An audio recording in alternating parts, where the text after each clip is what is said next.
찬양 감사합니다. 베드로의 기도라는 곡인데 주님 사랑합니다. 참여하면서 사랑을 고백하는 아주 귀한 찬양입니다. 가사가 아주 은혜로운 것 같습니다. 이 가사의 은혜가 우리에게도 임하여서 우리가 은혜로운 그런 또 주님을 만나고 고백하는 그런 일이 있게 되길 바랍니다. 자, 말씀을 봅니다. 마태복음서 4장 22절부터 33절까지 말씀입니다. 성경 말씀 마태복음서 4장 22절부터 33절 말씀.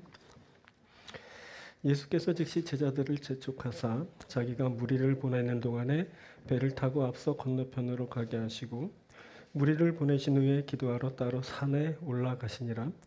저물매 거기 혼자 계시더니 배가 이미 육지에서 술이나 떠나서 바람이 거스름으로 물결로 말미암아 고난을 당하더라. 밤 사경에 예수께서 바다 위로 걸어서 제자들에게 오시니 제자들이 그가 바다 위로 걸어오심을 보고 놀라 유령이라 하며 무서워하여 소리 지르거늘 예수께서 즉시 이르시되 안심하라 나니 두려워하지 말라. 베드로가 대답하여 이르되 주여 만일 주님이시거든 나를 명하사 무리로 오라 하소서 하니 오라 하시니 베드로가 배에서 내려 무리로 걸어서 예수께로 가되 바람을 보고 무서워 빠져가는지라 소리질러 이르되 주여 나를 구원하소서 하니 예수께서 즉시 손을 내밀어 그를 붙잡으시며 이르시되 믿음이 작은 자여 왜 의심하였느냐 하시고 배에 함께 오르매 바람이 그치는지라 배에 있는 사람들이 예수께 절하며 이르되 진실로 하나님의 아들이로소이다 하더라. 아멘.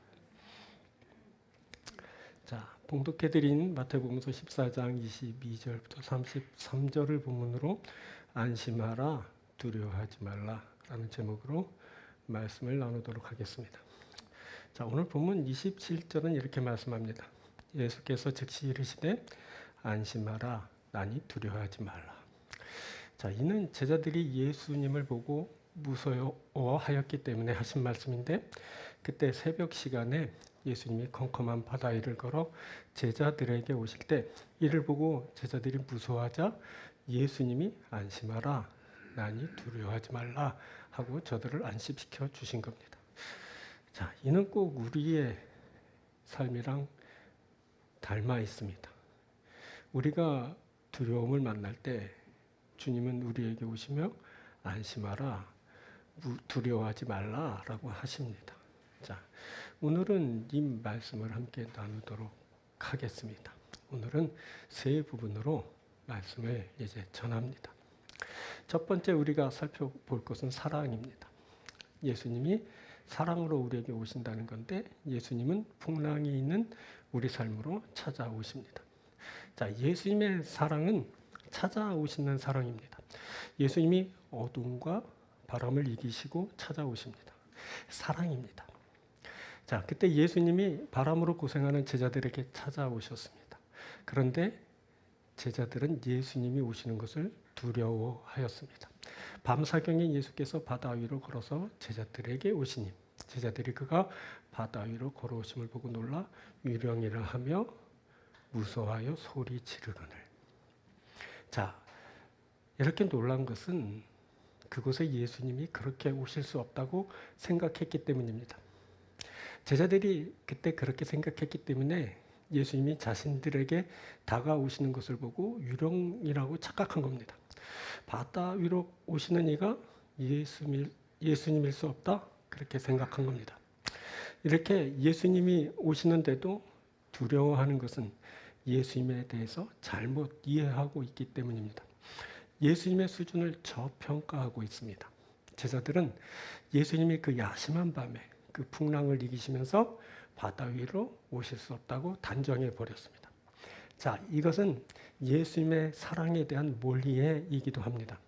예수님의 사랑을 낮게 설정해 놓고 그 이상으로는 기대하지 않습니다. 지금 자신이 이렇게 고생하고 있지만 예수님의 사랑은 그렇게 고생하는 자신에게 미치지 못한다고 생각하는 겁니다. 제자들은 지금쯤 예수님이 자신들을 보냈던 그곳에 어느 산에 머물고 계실 것이라고 생각했습니다. 이들은 현재 고난에 처한 자신들과 예수님을 연결시키지 못하고 있습니다. 예수님은 산에서 기도만 하시는, 그래서 자신들과 상관없는 존재일 뿐입니다. 뿐만 아니라 지금 시간이 밤 사경입니다. 새벽 4시쯤 된 건데 거기에 바람이 또 몹시 불고 있습니다. 그리고 지금 이들이 있는 곳은 바다 한가운데입니다. 그래서 제자들은 그 새벽 시간에 예수님이 풍랑이 있는 바다를 더군다나 걸어서 자신들에게 오실 것이라고 생각지 못했습니다. 그때 제자들은 자신들이 놓이게 된 그 상황, 그 처지를 비관하면서 그곳에 이르게 한 예수님에 대해서 잔뜩 불만을 품고 있었을 겁니다. 이렇게 우리만 풍랑이 있는 바다로 보내실 수 있단 말인가?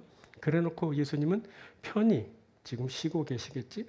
이 정도로 생각했는지 모릅니다.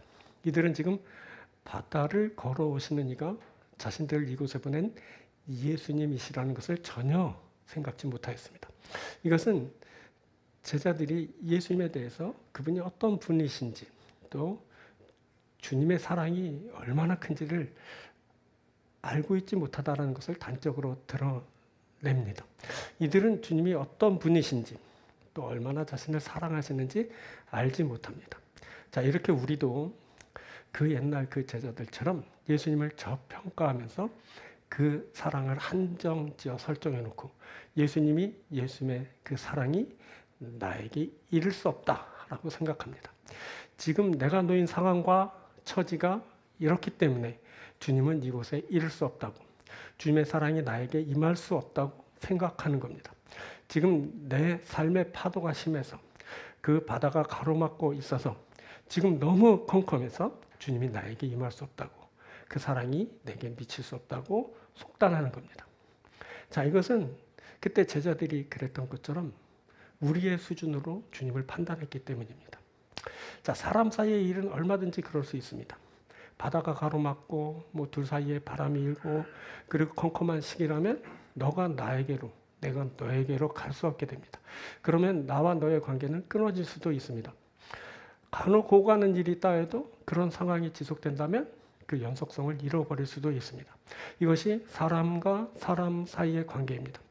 이런 관계성 아래 놓인 사람은 예수님도, 그 예수님의 사랑도 그럴 것이라고 생각하게 됩니다. 자신의 입장과 자신의 수준으로 예수님과 그 사랑을 판단한 겁니다.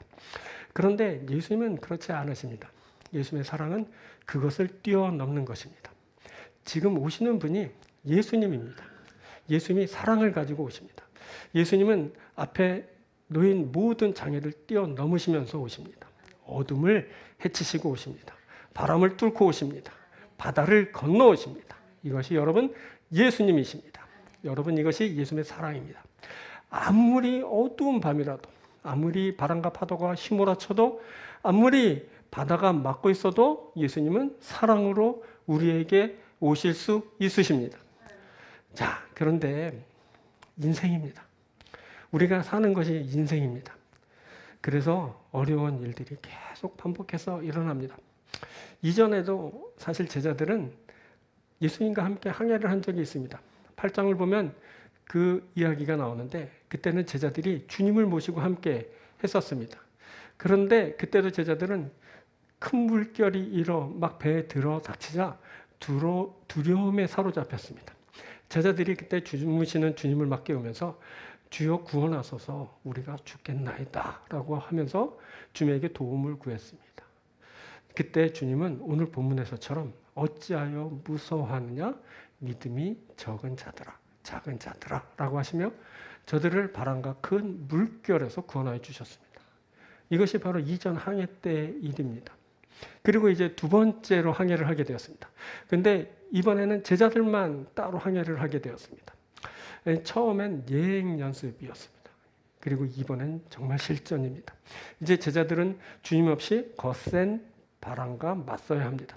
그런데 제자들은 여전히 자신의 미숙함을 드러내고 말았습니다. 저들이 바람을 만나 고난을 겪게 되었습니다. 배가 이미 육지에서 술이나 떠나서 바람이 거스림으로 물결로 말미암아 고난을 당하더라. 자, 한 번 경험했다고 그 어려움이 쉽게 극복되는 것이 아니라는 것을 알게 합니다. 그리고 한 번 닥친 그 어려움은 또 언젠가 다시 임하게 된다는 것도 알려줍니다. 여러분 이것이 인생입니다. 이것이 예수 따르는 제자의 삶이기도 합니다. 예수님이 가라 하여서 간 길인데 고난을 겪을 수 있습니다. 바람이 불고 물결이 세차게 일 수도 있습니다. 이것을 우리가 이상하게 생각지 말아야 됩니다. 어쩌면 주님은 바람과 물결이 거센 것으로 우리를 밀어내는지도 모릅니다. 그것은 그때마다 주님을 만나면서 주님에 대해 바르게 알아가도록 하신 조치입니다. 뿐만 아니라 세상에 거센 바람과 파도가 반복하여 일어나더라도 때마다 예수님이 찾아오실 때 사랑으로 오신다는 것을 알려주시기 위함입니다. 여러분, 예수님은 우리에게 오십니다. 예수님은 포기하지 않는 사랑으로 우리에게 오십니다. 예수님은 우리에게 사랑으로 오시면서 안심하라, 나니 두려워하지 말라 하십니다. 그래서 우리가 두려움을 극복하고 안심할 수 있습니다. 여러분, 예수님의 사랑은 이렇게 찾아오시는 사랑입니다. 예수님의 사랑은 찾아오셔서 함께 하시는 사랑입니다. 예수님은 찾아오실 때 파도를 뚫고 바다를 건너 찾아오십니다. 그 어둠을 가로질러 우리에게 찾아오십니다. 그분의 사랑을 멈추게 할 것은 이 세상에 아무것도 없습니다. 예수님은 어둠이 마여 캄캄하여도 우리를 찾으실 수 있으십니다. 바다 끝에 거할지라도 그곳까지 주님은 우리를 찾아오십니다. 그리고 함께 하십니다. 찾아오시고 함께 하시는 바로 주님이십니다. 이것이 바로 우리 주 예수 그리스도의 사랑입니다. 여러분, 다시 한번 말씀드립니다. 예수님이 우리에게 오십니다. 사랑으로 오십니다. 우리가 예수님을 만납니다. 우리가 예수님의 사랑을 만납니다. 그래서 우리는 예수님의 사랑을 제한해서는 안 됩니다. 예수님은 우리를 위하여 목숨조차 내놓으신 분이십니다. 예수님은 우리를 위해 죽음의 바다를 건너오셨습니다. 우리가 그 주님의 음성을 듣습니다. 안심하라, 나니 두려워하지 말라. 우리가 안심합니다. 우리가 두려움을 이깁니다. 할렐루야! 우리가 찾아오시는 좋은 주님을 만나고 그 주님과 함께하게 될 줄 믿습니다. 두 번째, 믿음입니다. 이것은 예수님이 우리에게 오시는 이유를 말합니다. 예수님은 믿음으로 우리를 구원하시기 위해 오십니다. 또 예수님은 우리에게 믿음을 주시기 위해서 오십니다. 자, 예수님이 제자들을 건너편으로 보내십니다. 자, 그때는 이제 하루 일과를 다 마친 저녁 무렵으로 추정되는데, 이제 갈릴리 호수가 몹시 넓다고 합니다. 한 10km 정도 된다니까 빨리 떠나도 가다가 해가 지고 어두워질 겁니다. 그래서 예수님은 보내실 때 즉시 보내셨습니다. 그리고 거기에 재촉하시면서 보내셨습니다. 여기 재촉하다라는 말은 아난카조라는 단어인데 강요하다라는 말입니다. 그러니까 억지로 시키다, 막 강제로 시키다, 막 이런 뜻입니다. 자, 곧 이 말 그 어둠을 예상할 수 있다면 누구나 이 항해가 칠흑 같은 밤에 진행될 것임을 쉬 알아차릴 수 있었을 것입니다. 아마 그때 가다가 해가 질 거라고, 지금 떠나는 것은 무리라고 의의를 제기했던 제자가 있었을지도 모릅니다. 그럼에도 예수님은 강제로, 억지로 재촉하시면서 제자들을 건너편으로 보내셨습니다. 자, 왜 그러셨을까요? 이렇게 재촉하시면서 보내신 것은 제자들을 배려해서 그러신 것으로 보입니다. 그때는 예수님이 오병이어의 기적을 베푸신 바로 직후입니다. 그때 제자들이 수고가 많았습니다. 그 많은 사람들에게 음식을 제공하고 또 그 나머지를 다 거둬들이는 그 일을 하였습니다. 물론 그 외에도 그 많은 사람들에게 음식을 먹이는 일을 하는 것에는 생각지도 않은 그런 여러 힘들 일들이 있었을 겁니다. 여러분, 5,000명입니다. 5,000명을 먹인 겁니다. 모르긴 몰라도 그때 다들 탈진 상태였을 겁니다. 그래서 그런 것처럼 보입니다. 제자들을 무리와 구별시켜 좀 쉬게 하려고 예수님께서 그런 조치를 하신 듯 싶습니다. 자, 예수님은 제자들을 그렇게 배를 태워 보내고 무리들을 이제 흩어 보내는 일을 하셨습니다. 자, 그리고 예수님은 그 무리들을 돌려보내신 후에는 기도하러 이제 산에 오르셨습니다. 그런데 문제가 발생한 겁니다. 제자들이 바람을 만나 고난을 당하게 되었죠. 배가 이미 육지에서 술이나 떠나서 바람이 거스름으로 물결로 말미암아 고난을 당하더라. 보냄을 받았는데 분행을 만났습니다. 자꾸 이 대목이 어렵습니다. 왜 주님이 가라 하셔서 갔는데 왜 고난이 임했을까요? 참 이해하기 어렵죠. 주님이 실수하신 건가요? 완전하신 분이 어떻게 그러실 수 있죠?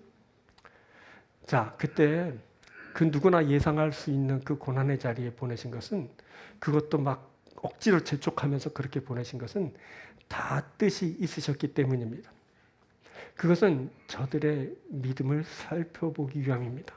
또 저들을 믿음으로 세워주시기 위함입니다. 먼저 주님이 재촉하여 제자들을 보내신 것은 예수님에게 확신이 있으셨기 때문입니다. 주님은 그때 믿음으로 제자들을 보내셨습니다. 그때 제자들은 예수님이 다가오는 것을 보고 무서워하며 소리를 질러댔습니다. 예수님이 오시는데도 두려운 것은 여러분 믿음이 없어서입니다. 제자들은 그때 예수님이 자신들에게 오신다는 확신을 갖지 못했습니다. 반면 예수님은 믿음을 가지시고 저들을 보내셨습니다. 예수님은 제자들이 구원받을 것이라는 믿음을 가지셨습니다. 예수님은 자신이 직접 저들을 구원하실 거라는 그 확신을 가지고 계셨습니다. 예수님의 이 믿음대로 저들이 구원을 받을 것입니다. 아무리 거센 풍랑을 만나더라도 저들은 예수님의 믿음대로 구원을 받을 겁니다. 여러분, 이것이 예수님의 믿음입니다. 여러분, 사람이 예수님의 믿음대로 구원받습니다. 자, 바울이 말합니다. 로마서 1장 17절에 기록된 바 오직 의인은 믿음으로 말미암아 살리라 함과 같으니라. 자, 하박국 2장 4절을 인용한 말씀인데 의인은 믿음으로 말미암아 산다라는 말입니다. 그런데 이 말이 여러분 그럴듯하게 들리지만 가만히 보면 문제도 보입니다. 이 구절을 읽으면서 사람들이 처음엔 이 믿음이 각 사람의 믿음이라고 생각했습니다. 그런데 차츰 이 말에 회의를 품는 이들이 생겨나기 시작했습니다. 그것은 모든 면에서 그렇듯이 인간의 믿음도 한계를 드러냈기 때문입니다. 그래서 사람의 믿음은 의를 이루거나 구원을 이루기에는 부족하다고 생각하게 되었습니다. 그래서 어떤 이들은 이 믿음이 각 사람의 믿음이 아니라 예수님의 믿음일 거라고 생각하게 되었습니다. 의인이 믿음으로 말미암아 사는데 그 믿음은 나의 믿음이 아니라 예수님의 믿음이라고 생각한 겁니다. 예수님이 믿음을 가지시면 그 믿음대로 사람이 살게 된다는 겁니다. 자, 그리고 만일 이것이 각 사람의 믿음이라 보더라도 그 기원이 하나님으로부터라는 사실을 알게 되었습니다. 사람이 믿음을 스스로 만들어내는 것이 아니라 하나님의 선물로 받습니다. 그래서 믿음의 출처는 하나님이시고 그래서 하나님으로부터의 믿음인 겁니다. 그래서 모든 구원과 그 의의 조건이 하나님 혹은 예수님에게 있다는 사실을 우리가 알게 됩니다. 자, 로마서 4장 25절입니다. 예수는 우리가 범죄한 것 때문에 내줌이 되고 또한 우리를 의롭다 하시기 위하여 살아나셨느니라. 자, 다음 절 5장 1절입니다. 그러므로 우리가 믿음으로 의롭다 하심을 받았으니 우리 주 예수 그리스도로 말미암아 하나님과 화평을 누리자.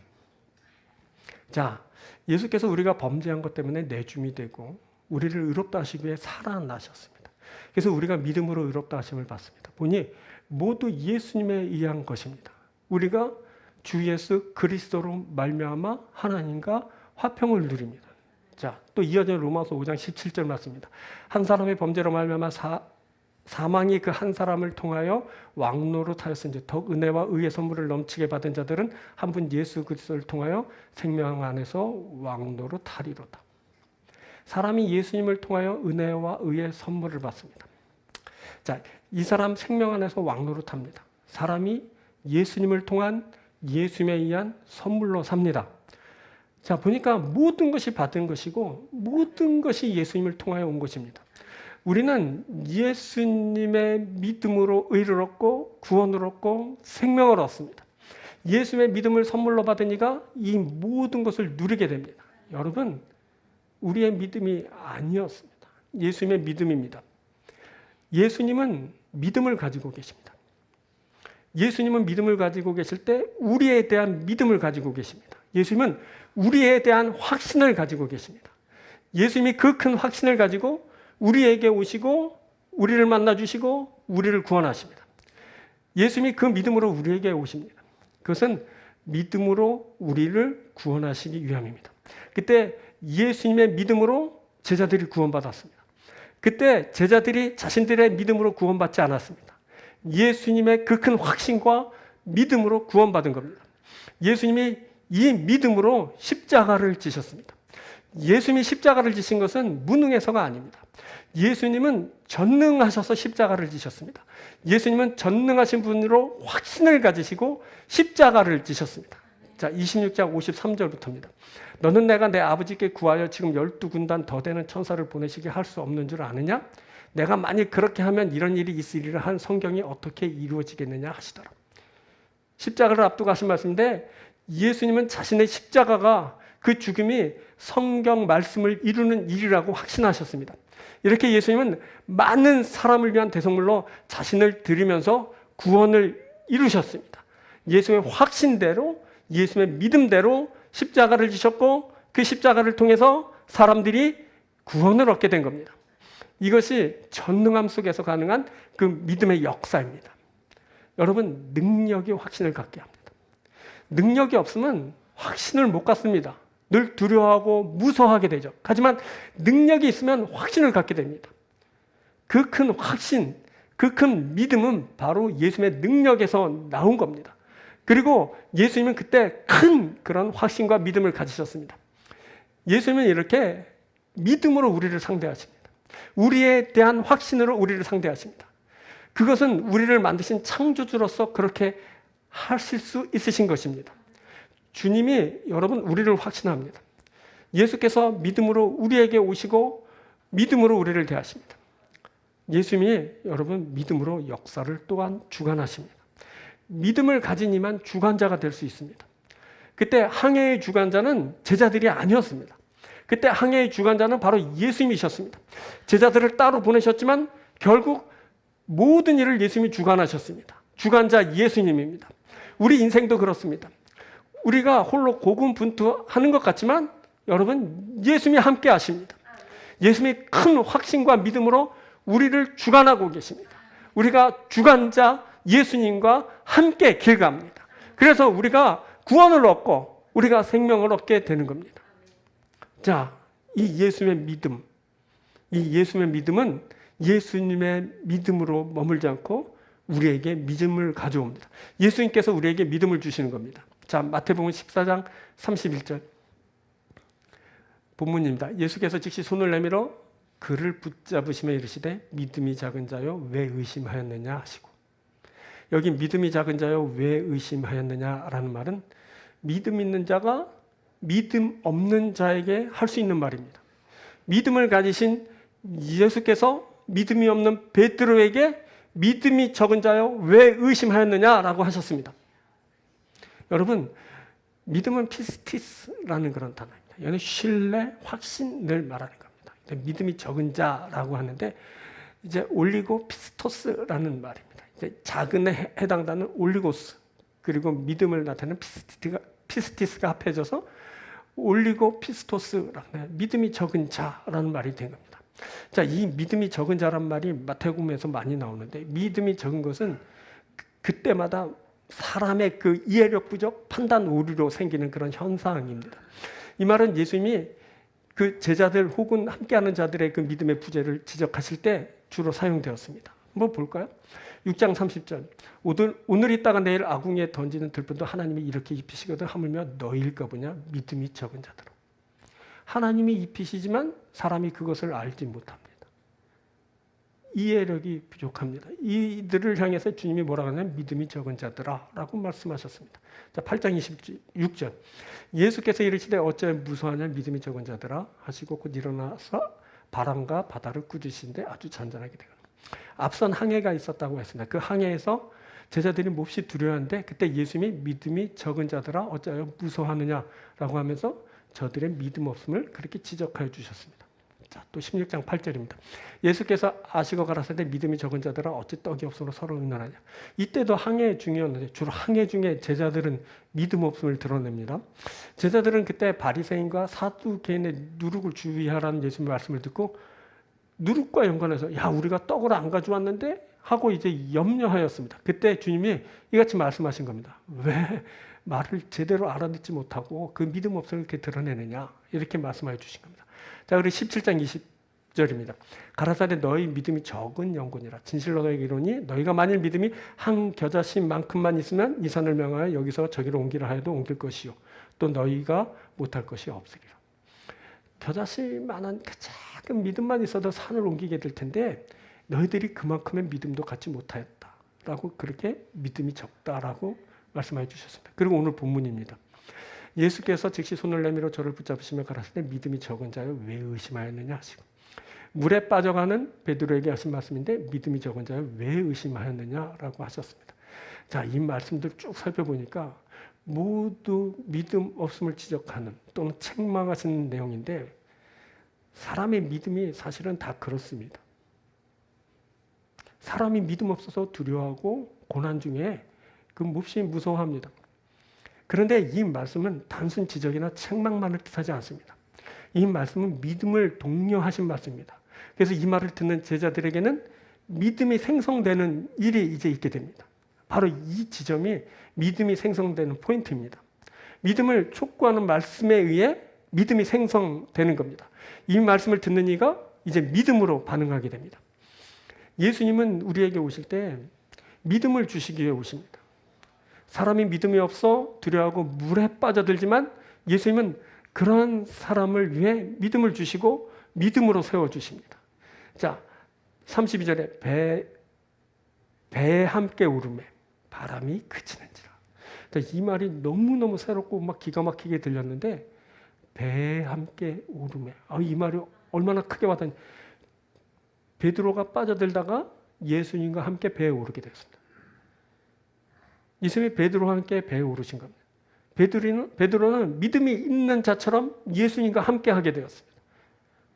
부족하지만 함께 하시고 채워주시는 애로 믿음의 사람으로 이제 세워진 겁니다. 우리가 그렇습니다. 믿음이 없이 두려워하고 고통을 당합니다. 세파로 인해 몹시 고통 중에 두려워하고 무서워합니다. 그렇지만 예수님이 믿음으로 세워주시는 그 은혜로 인해 예수님과 함께 우리가 오르게 됩니다. 예수님이 함께 하시는 은혜로 우리가 믿음의 사람으로 이제 세워지게 되는 겁니다. 우리가 예수님과 함께 믿음으로 서게 될 겁니다. 이것을 위해 예수님이 우리에게 오셨습니다. 예수님은 믿음으로 우리에게 오셨습니다. 예수님은 믿음으로 우리를 구원하시려 오셨습니다. 그 큰 확신으로 우리를 구원하신 겁니다. 또한 예수님은 믿음으로 우리를 축복하시기 위해 오셨습니다. 그 믿음으로 우리를 축복하시며 우리를 믿음으로 세워주시기 위해 오신 겁니다. 이제 예수님을 만나면서 어찌 믿음이 없느냐라는 말을 들을 때 우리에게 믿음이 생성되고 우리가 믿음으로 세워지는 귀한 역사를 만나게 됩니다. 사랑하는 여러분, 예수님의 믿음으로 구원받는 여러분들 되길 바랍니다. 또한 예수의 믿음으로 세워지는 여러분들 되길 바랍니다. 우리는 믿음으로 구원받고 믿음으로 세워집니다. 할렐루야! 세 번째는 소망입니다. 예수님이 우리에게 오시는 또 다른 이유를 말하는데, 예수님은 우리에게 소망을 주시기에 오십니다. 예수님은 우리에게 소망을 주시고 앞으로 나아가게 하십니다.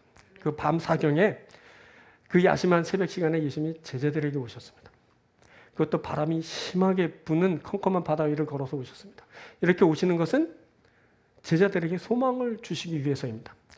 곧 자신을 삼켜버릴 듯한 그 풍랑이지만 내가 살게 될 거라고 주님은 그렇게 소망을 주시면서 제자들에게 오셨습니다.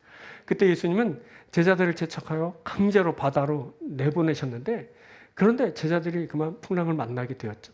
제자들은 바다 한가운데서 바람을 만나서 고생하고 있었습니다. 자, 보내신 곳으로 나갔는데 풍랑을 만났습니다. 그 풍랑은 제자들을 몹시 고생스럽게 했습니다. 하지만 그 고생이 소망으로 전환되는 것을 그들이 보게 됩니다. 그래서 주님이 풍랑이 있는 삶으로 이끄시는 것은 소망을 주시기 위함이라는 것을 알게 됩니다. 역설이지만 주님은 소망을 주시기 위해 고난을 주십니다. 이 고난을 지나면 곧 소망이 다가오게 될 것이고 이제 소망이 움터 나오게 되는 것을 이제 보게 될 겁니다. 그 소망은 예수님이 누구이신지를 알게 되면서 생성됩니다. 그 소망은 소망 되시는 예수님을 만나면서 더욱 강화됩니다. 자, 예수님이 누구인지를 알게 되면서 소망이 생성됩니다. 자, 27절입니다. 예수께서 즉시 이르시되 안심하라, 나니 두려워하지 말라. 예수님은 제자들을 안심시키기 위해 자신이 누구인지를 알리셨습니다. 지금 바람이 있는 바다 위를 걸어오시는 이는 유령이 아니라 예수님이십니다. 이것을 알게 되면 소망이 생깁니다. 자, 예수님이 고난의 바다로 찾아오십니다. 예수님이 바람을 이기는 능력으로 찾아오십니다. 예수님은 사람이 당하는 고난을 이기시는 분이십니다. 예수님은 이기실 뿐 아니라 이기게도 하십니다.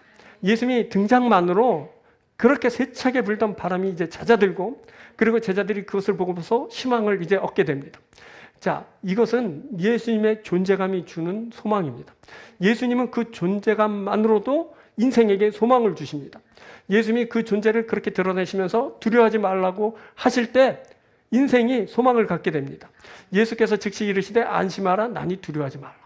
에고 에이미, 나는 나다, 이게 나야 라고 계속 주님은 끊임없이 말씀하여 주십니다. 그것은 자신의 존재를 드러내시면서 인생들에게 소망을 갖게 하기 위함입니다. 이제 저들의 두려움이 완벽하게 이제 사라지게 되었습니다. 여러분, 예수님이 오시는 것은 전능하신 분이 나에게 오신다는 것을 말합니다. 전능하신 분이 우리에게 오십니다.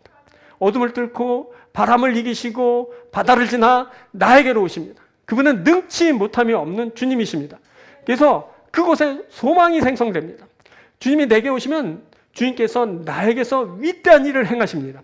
이제 거기에 소망이 있게 되는 겁니다. 자, 이 27절에서 안심하다라는 말이 나오는데 이 말은 달세요라는 그런 단어인데 신적 권능으로 임하실 때 자신을 드러내시면서 하시는 말씀입니다. 여러분, 누가 안심하라 할 수 있겠습니까? 그 어려움을, 그 두려움을 해결해 줄 수 있는 분이 안심하라 말할 수 있는 거 아니겠습니까? 그 두려움, 어려움을 해결해 주실 수 있는 분은 전능하신 하나님이십니다. 신적 권능을 가진 분이 안심하라 말할 수 있는 겁니다. 그때 예수님께서 신적 권능으로 임하시면서 제자들에게 안심하라 그렇게 말씀하여 주셨습니다. 자, 9장 2절을 보면 예수님이 중풍병자에게 안심하라라고 내 죄사함을 받았다라고 말씀하여 주셨습니다. 9장 2절입니다. 침상에 누운 중풍병자를 사람들이 데리고 오거늘 예수께서 그들의 믿음을 보시고 중풍병자에게 이르시되 작은 자여 안심하라, 내 죄사함을 받았느니라. 여러분, 이 말씀은 하나님만 하실 수 있는 말씀입니다. 내 죄 사함을 받았느니라. 누가 죄를 사할 수 있습니까? 하나님만 죄를 사할 수 있습니다. 근데 주님이 내 죄 사함을 받았느니라 이렇게 말씀하셨습니다. 안심하라, 내 죄 사함을 받았느니라. 그래서 이 말을 들은 서기관들이 신성모독했다고 발끈했습니다. 그때 예수님은 창조주로서, 구원자로서 그렇게 신성을 드러내신 것이었습니다. 또 9장 22절을 보면 혈루증 걸린 여인에게 안심하라고 하시는데 이곳에서 예수님은 여인에게 내 믿음이 너를 구원하였다라고 하시면서 하나님만 하실 수 있는 구원을 선언하여 주셨습니다. 볼까? 22절, 9장 22절. 예수께서 돌이켜 그를 보시며 이르시되 따라 안심하라, 내 믿음이 너를 구원하였다 하시니 여자가 그 즉시 구원을 받으니라. 여러분, 안심하라, 내 믿음이 너를 구원하였느니라.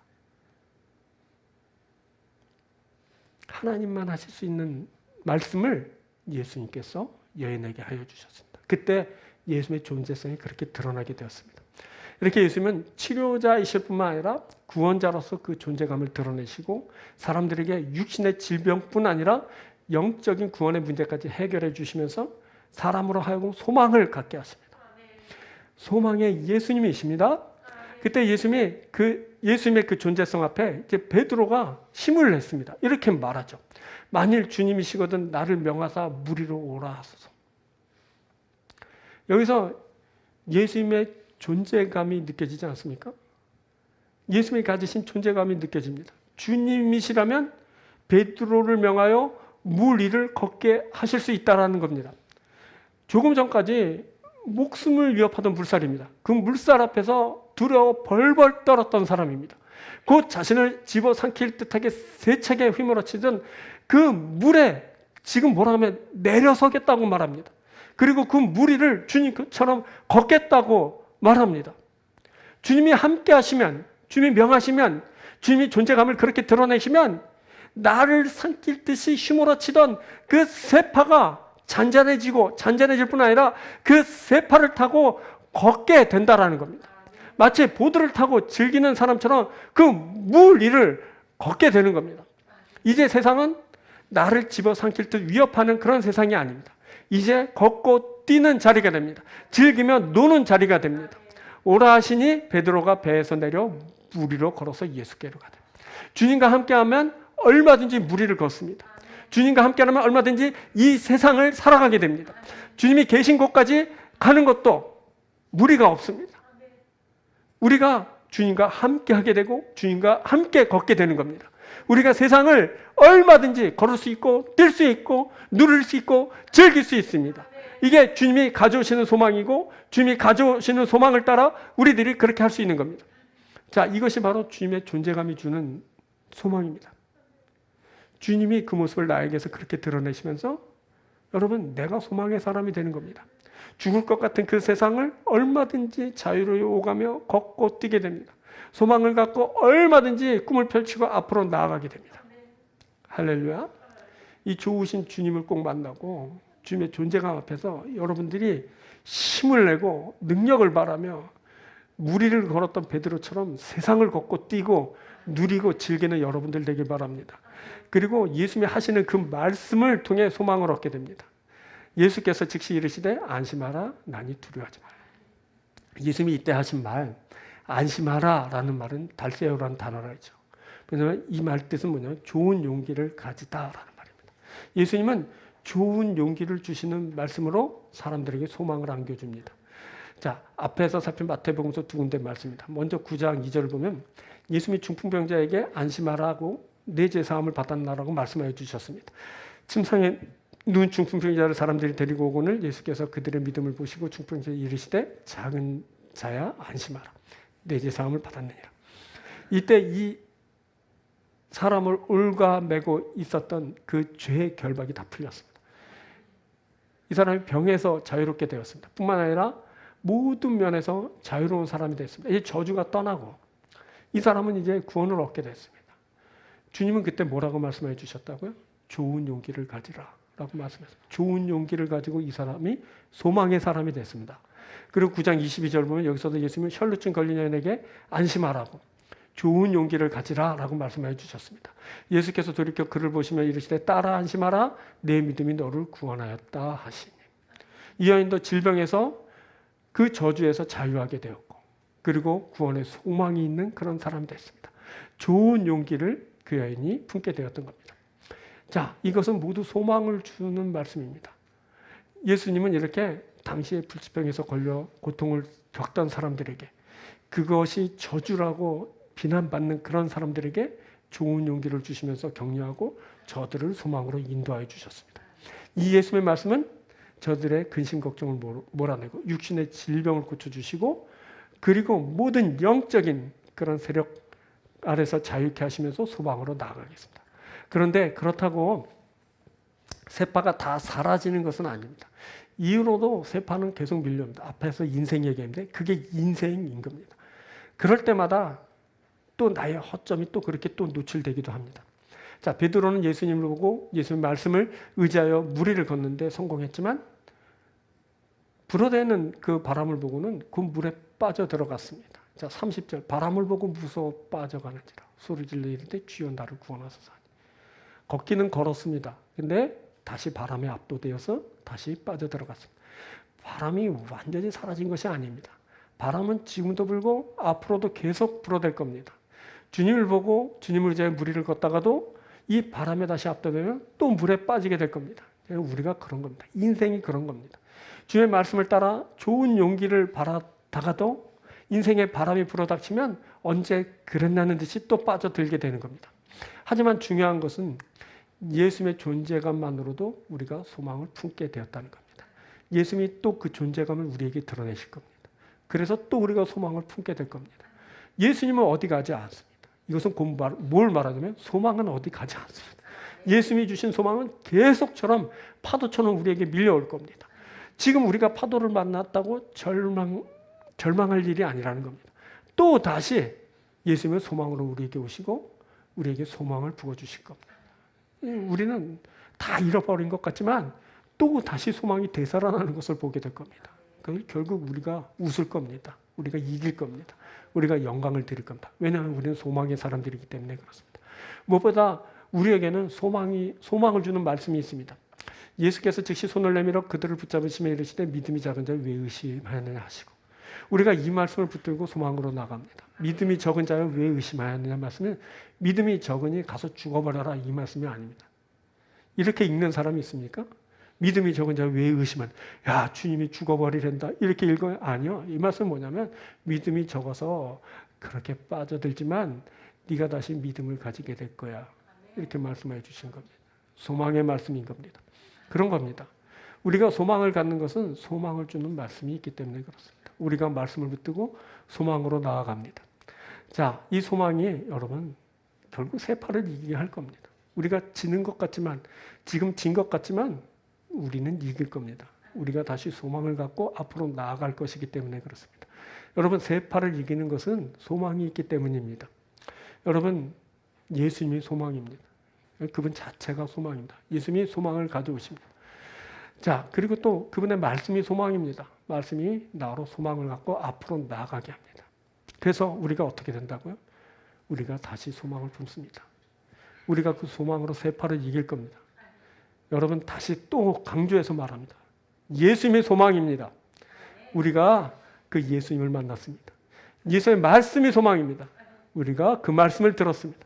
그래서 우리들은 소망을 품었습니다. 우리가 소망의 사람입니다. 우리가 주님의 말씀 그리고 주님으로 말미암아 세파를 이길 겁니다. 그리고 힘차게 나아가서 하나님의 원하시는 그곳까지 이루고 하나님의 뜻을 이루고 우리가 구원과 생명을 얻는 자들이 될 겁니다. 소망의 사람들이 되길 축원드립니다. 자, 말씀을 맺겠습니다. 여러분, 예수님이 사랑으로 오십니다. 여러분, 예수님이 믿음으로 세워주십니다. 여러분, 예수님이 소망으로 나아가게 하십니다. 이 모든 은혜를 받으시는 여러분들이 되길 주의 이름으로 축원드립니다. 기도하겠습니다.